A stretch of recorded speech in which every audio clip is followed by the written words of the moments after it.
Greetings, family. I'm Dr. Jamille Harrell-Sims, and I'm a proud contributor to the African Diaspora News Network. Make sure you click like, share, and subscribe, and click the bell so you know each time we upload a new video. So today, I want to talk about this food shortage going on, food, toilet tissue.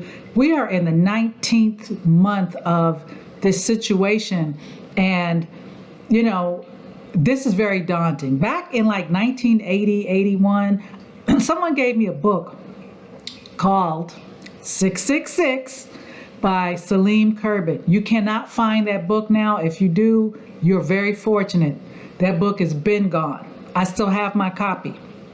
But I read this book, and in the book, it talked about a certain time where we're not going to have jobs. If you work 2 days a week, that's the most you'll get, that people will be renting rooms just to survive, that there will be an extreme food shortage. There would be pretty much I don't even want to say it, but everything that's happening now was in that book. But also what's in that book is in the bigger book, the Bible.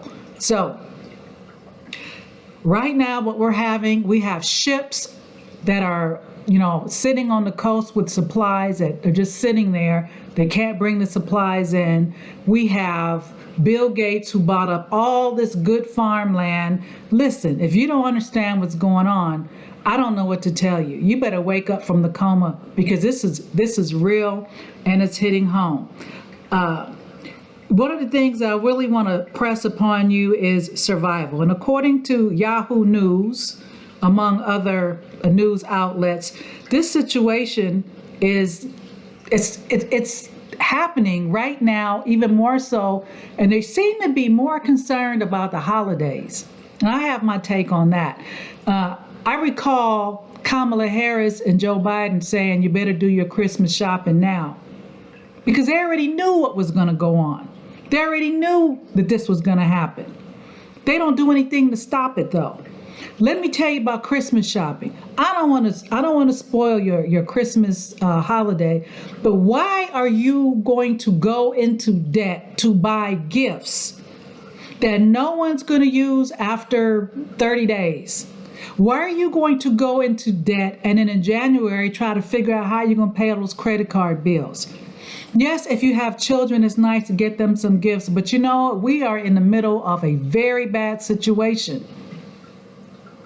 So if I were you, I wouldn't do all that. The gifts should be all year. Love, you're spending time, get some gifts when you can. But it's not really about tangible things, and we've got to get that through our head. We're all about tangible things like, but we ask for tangible things during the holidays, but we don't ask for tangibles when we vote. We don't ask for tangibles when it comes to a black paradigm or something that can benefit our people. So we have our priorities totally screwed up. So what do you do now?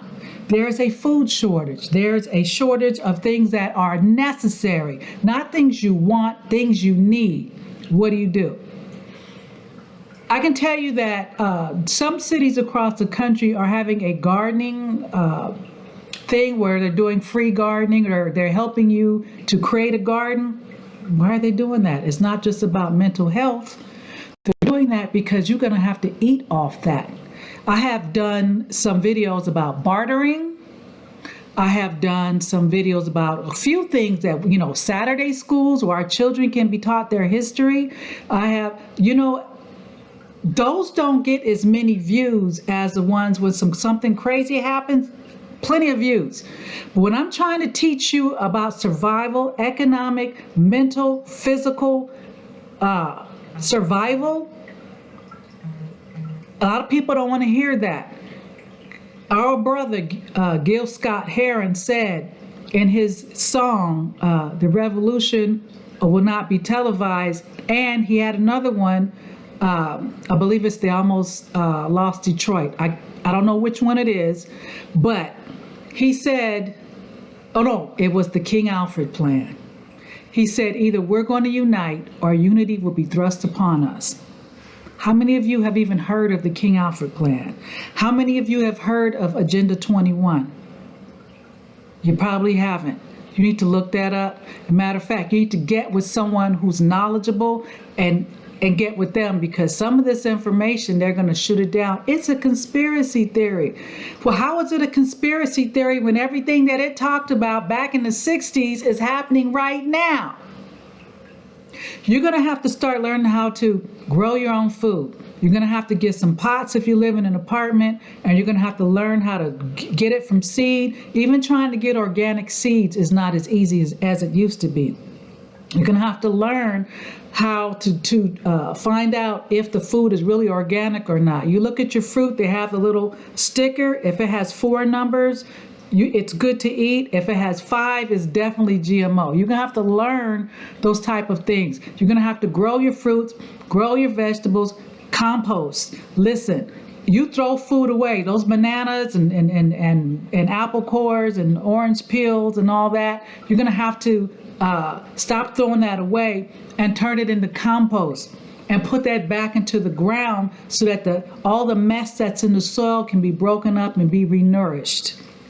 You're going to have to start working with an herbalist, because clearly I have already reported, and so have the other reporters on this channel, told you about doctors who have not done the right thing when it comes to us, about sisters who are having their children taken away from them because they're refusing certain things, about sisters and brothers who are being ignored when they say they're in pain and left to suffer. So we're going to have to take our health into our own hands. I never really talk about herbalism. I'm a clinical herbalist, holistic health practitioner. I don't normally talk about it on this channel, but you can go, the link is below, and you can contact me. Listen, you may not, I don't expect a whole lot of people going to listen now, but what's going to happen is it's going to come a time when you're going to wish you had listened. You better start taking care of yourself. There are ships at the docks, and they're sitting there. They say there's a food shortage. That's very interesting, because I don't believe there really is. I believe this is being created. Let me know what you think in the comments. May the Most High bless you, keep you, and be well. Be one. Peace. Colonization never ended in the white supremacist system. And as we see today, the colonization is in the mind. Now, those who have been enslaved and those who have been colonized, we're still dealing with the remnants of that through the colonization of the mind. Pick up my book, 7 Steps to Decolonize the Mind, and we will help deprogram you from the colonization that was put upon you by generations and generations of white supremacy. You can pick it up today on Amazon.com.